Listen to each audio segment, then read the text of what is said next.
Hi guys, நம்ம இப்போ என்ன பார்க்க போறோம்னா microflow, nanoflow and pages in Mendix. Okay, first of all microflow is a visualized logic. அதாவது இப்போ நம்ம வந்து instead of coding all the logic can be presented visually, make it easier to understand and manage. அதாவது நம்ம வந்து இப்போ ஒரு எஸ்கியூஎல்ல ஒரு கோட் எழுதுறோம் அப்படின்னா, அதாவது ஒரு ஆப்ஜெக்ட்டை கிரியேட் பண்ணோம் அப்படின்னா நம்ம என்ன பண்ணுவோம்னா இந்த கிரியேட் டேபிள் இந்த மாதிரி போட்டு கிரியேட் டேபிள் ஸ்டூடெண்ட் அந்த மாதிரி கொடுப்போம். அதுக்கப்புறம் அதோட வேல்யூஸ்லாம் நம்ம வந்து அசைன் பண்ணுவோம், அந்த மாதிரிலாம் இருக்கும். பட் ஆனால் மைக்ரோஃப்ளோவில் நம்ம வந்து டேரெக்டாக விஷுவலைஸ் பண்ணி, அதாவது நம்ம வந்து ஒரு ஜஸ்ட் ஒரு ஆக்டிவிட்டி ட்ராக் அண்ட் ட்ராப் பண்ணி கிரியேட் ஆப்ஜெக்ட்னு கொடுத்தா நம்ம வந்து டேரெக்டாக ஒரு ஸ்டூடெண்ட் ஆப்ஜெக்ட்டை கிரியேட் பண்ணிக்கலாம். அண்ட் ஆல்சோ நம்ம வந்து இன்ஸ்டெட் ஆஃப் அதில் டீபக் மாதிரி, அதாவது எஸ்கியூல டீபக் மாதிரி இங்கேயும் வந்து நம்ம டீபக் பண்ணிக்கலாம். நெக்ஸ்ட் வந்து சர்வர் சைட் ஃபங்க்ஷனாலிட்டி. அதாவது மைக்ரோஃப்ளோ வந்து mainly used for server side இன்ட்ராக்ஷனுக்காக.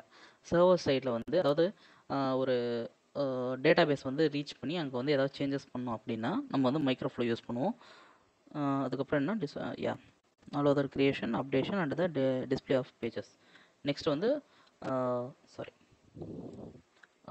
Performance and libraries. அதாவது compared to nanoflow, microflow will take time because microflow வந்து சர்வர் சைடில் ஒர்க் ஆகுது. ஸோ இது வந்து கொஞ்சம் டைம் எடுக்கும்.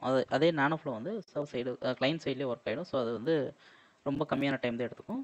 And operates using the Java libraries. அதாவது இந்த மைக்ரோஃப்ளோ வந்து ஜாவா லைப்ரரிஸை யூஸ் பண்ணும். நெக்ஸ்ட் வந்து நானோஃப்ளோ மெயின்லி எங்கே யூஸ் பண்ணுவோம்னா ஆஃப்லைன் ஆப் யூசேஜ். அதாவது இப்போ நம்ம மெடிக்ஸ் வந்து ஆஃப்லைன் ஆப் கூட நம்மளால் டெவலப் பண்ண முடியும். அந்த மாதிரி டைமில் வந்து நானோஃப்ளோ தான் அதிகமாக யூஸ் பண்ணுவோம். ஏன்னா நானோஃப்ளோ மீன்ஸ் அதாவது இப்போ வந்து சர்வர் சைடோட நம்ம இன்ட்ராக்ஷனே ஆகாது, கிளைண்ட் சைட்லேயே இருக்கும். அதாவது நம்ம வந்து ஒரு இதை கிரியேட் பண்ணுறோம்னா கூட அது வந்து கிளைண்ட் சைடில் போய் கிரியேட் ஆகாது. நெக்ஸ்ட் வந்து கிளைண்ட் சைட் ஃபங்க்ஷனாலிட்டி. ஆப்ரேஷன் வந்து கிளைண்ட் சைட். நான் சொன்ன மாதிரி கிளைண்ட் சைடில் இதாகும். And also it is similar to microflow மாதிரி தான் இருக்கும். பட் ஆனால் சம் ஆக்ஷன் வந்து நானோஃப்ளோவில் பண்ண முடியாது. பண்ண முடியாதுங்கிறத விட நம்ம பண்ணக்கூடாது. அதாவது கமிட் பண்ணுறது, அப்புறம் இல்லைனா ஏதாவது சர்வரோட இன்ட்ராக்ட் பண்ணும்போது இப்போ ரோல் பேக் ஆகணும் அப்படிங்கிற டைமில் நானோஃப்ளோ வந்து அதிகமாக யூஸ் பண்ண மாட்டாங்க. It is not preferable. அடுத்து வந்து it is works on the Java script libraries. அதாவது மைக்ரோஃப்ளோ வந்து ஜாவா லைப்ரரிஸ் யூஸ் பண்ணும், இங்கே நானோஃப்ளோ வந்து JavaScript library. That's all. அடுத்து ஒர்க் ஃப்ளோங்கிறது ஃபர்ஸ்ட் டெஃபினேஷன்னா refers to the sequence of steps or activities needed to accomplish specific task within a application. அதாவது என்னென்னா இப்போ வந்து நிறைய சீரியஸ் ஆஃப் டாஸ்க், அதாவது இந்த டாஸ்க் முடிஞ்சோன்னா அடுத்த டாஸ்க் வந்து நடந்துட்டு இருக்கணும். இப்போ பேரலாக 2 டாஸ்க்கும் நடக்கணுங்கிற பட்சத்தில் நம்ம வந்து மைக்ரோஃப்ளோ நானோஃப்ளோ இதெல்லாம் விட ஒர்க் ஃப்ளோவில் போகிறது ரொம்ப யூஸ். பிகாஸ் இப்போ நம்ம வந்து ஃபர்ஸ்ட் ஸ்டார்ட் பண்ண யூசருக்கு வந்து அசைன் ஆகுது, அதாவது டீச்சருங்க ஒரு யூசருக்கு வந்து அசைன் ஆகுது. இப்போ நம்ம வந்து ஆட்டோமேட்டாக நம்ம வந்து இதில் பண்ணிக்க முடியும். அது மட்டும் இல்லாமல் இப்போ நம்ம டீச்சர் வந்து ஒரு டீச்சர் இல்லாமல் ஒரு 5 to 10 டீச்சர், அதாவது நான் உங்கள் கிளாஸ் போகிற ஒரு 5 டீச்சருக்குமே காமிக்கணும் அப்படிங்கிற பட்சத்தில் நம்ம அதை லூப் பண்ணி அந்த மாதிரி மைக்ரோஃப்ளோவில் போடுறத விட ஒர்க் ஃப்ளோவில் போட்டுக்கிறது ரொம்ப பெட்டர். அதுவும் இல்லாமல் டைம் கன்சியூமர் இன்னும் கம்மியாக இருக்கும் மைக்ரோஃப்ளோவோட. ஃபர்ஸ்ட் ஆஃப் ஆல் இந்த ஒர்க் ஃப்ளோவை சொல்ல போனால் சீரியஸ் ஆஃப் மைக்ரோஃப்ளோவை சேர்த்து தான் நம்ம வந்து இதில் பண்ணியிருக்காங்க.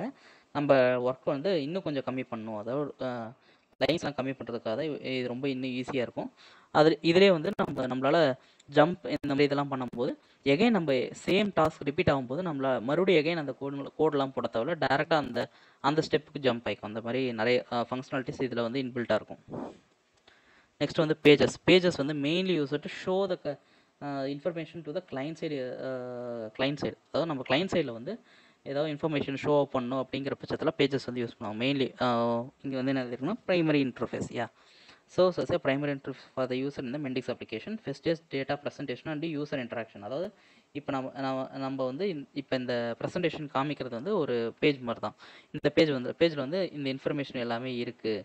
இந்த டேட்டா இப்போ வந்து ப்ரெசன்டேஷன் நம்ம பண்ணிகிட்டு இருக்கேன். அந்த மாதிரி வந்து எல்லாமே ஃப்ரண்ட் எண்டுக்கு தெரியணும்னா அது வந்து பேஜஸ் யூஸ் பண்ணுவோம். அடுத்து வந்து object presentation enables the creation of the pages and the presentation of the object from the previous pages.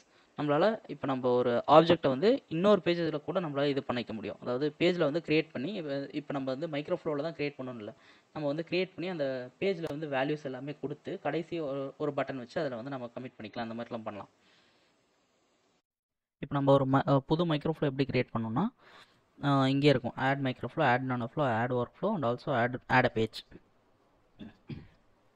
இப்போ நான் வந்து ஒரு புது மைக்ரோஃப்ளோ க்ரியேட் பண்ணிக்கிறேன்.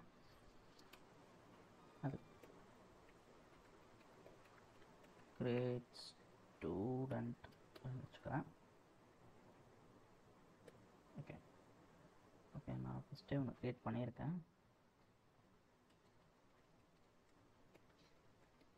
ஓகே, க்ரியேட் டீச்சர் நான் அந்த மாதிரி வச்சுருக்கேன்.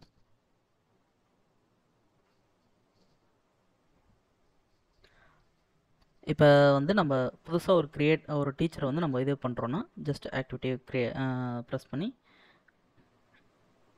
கிரியேட் ஆப்ஜெக்ட் அப்படின்னு கொடுத்தோம்னா இப்போ நம்ம வந்து டீச்சருங்கிற ஓகே நான் வந்து டீச்சரில் ஸோ நான் வந்து இப்போ ஒரு டொமைன் மாடலில் ஒரு டீச்சருங்கிற ஒரு என்டிட்டி வந்து ஆட் பண்ணிக்கிறேன்.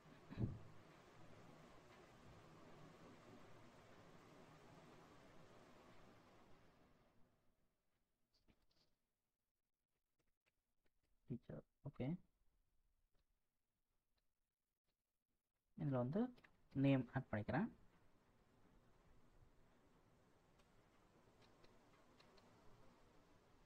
ஸோ இப்போ நம்ம வந்து ஒரு டீச்சருங்கிற ஒரு என்டிட்டி க்ரியேட் பண்ணி அதில் வந்து நேம் வந்து ஆட் பண்ணிக்கிறேன். ஆட் பண்ணிட்டு இப்போ இந்த நேம் வந்து நம்ம வந்து ஃபஸ்ட்டே கொடுக்க வேணாம். இதை வந்து நம்ம என்ன பண்ணலாம்னா ஒரு பேஜுக்கு நம்ம வந்து ஷோ பண்ணி அந்த இடத்துல நம்ம வந்து சேஞ்ச் பண்ணிக்கலாம். அது எப்படின்னா இப்போ நம்ம வந்து இங்கே வந்து ஷோ பேஜ் கொடுக்குறோம். இப்போ நம்ம வந்து ஒரு புது பேஜ் வந்து க்ரியேட் பண்ணுறோம். நியூ பேஜ், ஆர்குமெண்ட் வந்து நம்ம வந்து டீச்சரை வந்து கொடுக்குறோம். இப்போ வந்து டியூச்சர் நியூ எடிட். ஓகே, இதிலே வந்து டிஃபால்ட்டாக நிறைய இருக்கும். இப்போ இங்கே வந்து நம்ம பாப்பப் லேஅவுட்ங்கிறது பாப்பப் ஆகும்போது காமிக்கிறது, டாப் பார் இந்த மாதிரி நிறைய இது இருக்கும். நம்ம வந்து நார்மலாக அட்லஸ் டிஃபால்ட்டே நம்ம வச்சுக்கலாம். நம்ம வேணும்னா ரெஸ்பான்சிவாக நம்மளே கூட புதுசாக க்ரியேட் பண்ணிக்க முடியும்.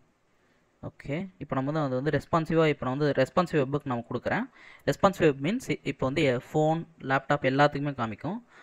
அந்த இதுக்கு தகுந்த மாதிரி அதே தானே சேஞ்ச் ஆகிக்கும். இப்போ டேப்லெட்னா டேப்லெட் மட்டும்தான் காமிக்கும், வேறு எதுக்கும் காமிக்காது. டு கிரியேட் பண்ணுவோம். ஓகே, இப்போதைக்கு நான் ரெஸ்பான்சிவ் வச்சுக்கிறேன். Okay, show.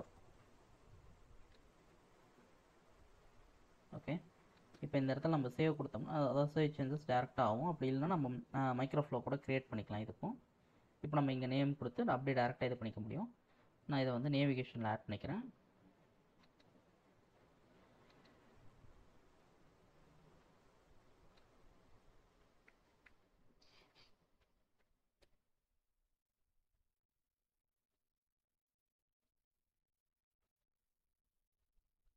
ஓகே,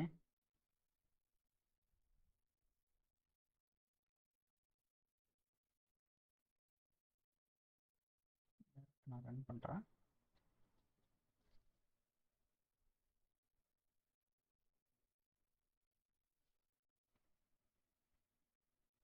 இப்போ பாருங்க ஃப்ரண்ட் எண்ட் வந்தாச்சு. இப்போ வந்து நான் வந்து டீச்சருக்கு வரேன். இப்போ இங்கே வந்து நம்ம என்ன பண்ணலான்னா புதுசாக ஒரு டீச்சர் ஆப்ஜெக்ட் வந்து க்ரியேட் பண்ணிக்கலாம். எதுவும் இல்லை, இப்போ வந்து நான் வந்து சுமதி அப்படின்னு நான் வந்து க்ரியேட் பண்ணி நான் சேவ் பண்ணிட்டேன்னா இது வந்து கமிட் ஆகிக்கும். இந்த கமிட்டான இதை வந்து இங்கே பார்க்கலாம். அதாவது ஓகே, அதுக்கு நான் வந்து ஒரு டேட்டா கிரிட் வைக்கணும். 1 minute. ஓகே,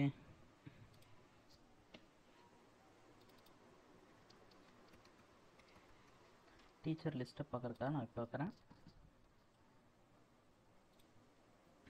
டேட்டா கிரிட் 1 2 எது வேணாலும் இருக்கலாம். நான் வந்து 2 வச்சுக்கிறேன். ஏன்னா இதில் வந்து கஸ்டமைசேஷன் அதிகமாக சேஞ்ச் பண்ணிக்கலாம். ஃபார் ஃபியூச்சர் யூஸ்க்கு அப்புறம் நம்ம வந்து இதை வந்து சேஞ்ச் பண்ணிக்க முடியும். இப்போ வந்து நான் வந்து okay teacher okay okay custom content தேவையில்ல. இப்போ வந்து நான் வந்து பேஜ் சைஸ் வந்து 20 கொடுத்துருக்கேன். Page button okay okay on click வந்து நான் என்ன பண்ணிக்கிறேன்னா ஷோ பேஜ் அகெயின் வந்து அந்த பேஜில் வந்து நம்ம வந்து எடிட் பண்ணிக்கிற மாதிரி வச்சுக்கலாம். ஓகே, ஸோ இங்கே நியூ டீச்சர் வந்து நம்ம வந்து எகெயின் இங்கே வந்து நம்ம 2 விதமாக கொடுக்கலாம். ஒன்று வந்து அந்த மைக்ரோஃப்ளோயே எகெயின் நம்ம கொடுத்து வந்து ஆப்ஜெக்ட் க்ரியேட் பண்ணி அந்த ஆப்ஜெக்ட் வந்து இந்த பேஜுக்கு பாஸ் பண்ணி விடலாம். அப்படி இல்லைனா டேரெக்டாக க்ரியேட் ஆப்ஜெக்ட் கொடுத்தோம்னா அந்த ஆப்ஜெக்ட் தானாகவே க்ரியேட் ஆகிக்கும். நம்ம டேரெக்டாக அந்த பேஜை மட்டும் கொடுத்தா போதும். இங்கேயும் அந்த மாதிரி பண்ணிக்கலாம். ஈவன் நேவிகேஷனில் கூட நம்ம சேம் அதே அந்த மைக்ரோஃப்ளோவோட வேலையை வந்து நம்ம வந்து இங்கே க்ரியேட் ஆப்ஜெக்டே பண்ணிக்கும்.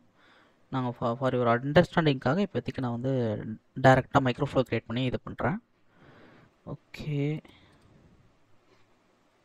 ஓகே ரன் பண்ணலாம்.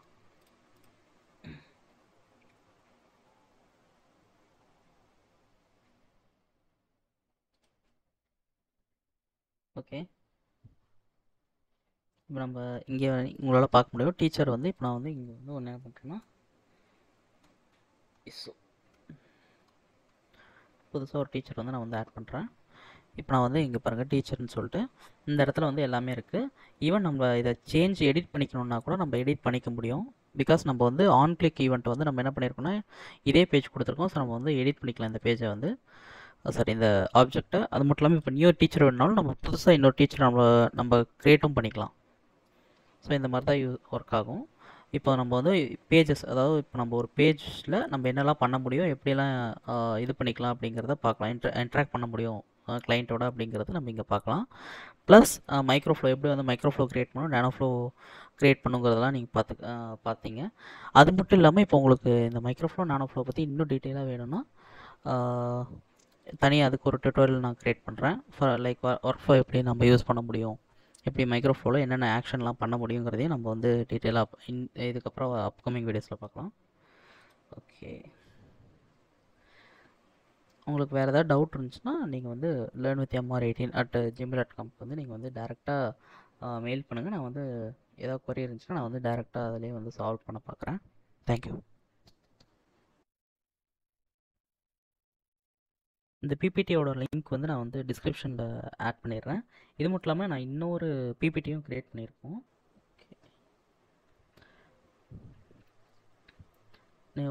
அது உங்களுக்கு புரிஞ்சுதுன்னா அந்த பிபிடி இதுக்கு முன்னாடி நான் இந்த வீடியோவில் சொன்ன எல்லா பிபிடியும் உங்களுக்கு புரிஞ்சுதுன்னா இந்த பிபிடி நீங்கள் செக் அவுட் பண்ணி பாருங்கள். அதிலே இன்னும் கொஞ்சம் டீட்டெயிலாக இதில் வந்து இது பண்ணியிருப்பேன். ஸோ இந்த 2 பிபிடி லிங்க்கும் நான் வந்து டிஸ்கிரிப்ஷனில் ஆட் பண்ணுறேன். அது மட்டும் இல்லாமல் மெண்டிக்ஸ் அகாடமியோட டிஸ்கிரிப்ஷன் லிங்க்கும் நான் ஆட் பண்ணுறேன். இந்த மாதிரி மைக்ரோஃப்ளோனா நேனோஃப்ளோனா என்னென்னு மெண்டிக்ஸ் லேர்னிங் பாத்லேயே சொல்லியிருப்பாங்க. ஸோ அதையும் சேர்த்து ஆட் பண்ணுறேன். நீங்கள் அதையும் செக் அவுட் பண்ணி பாருங்கள்.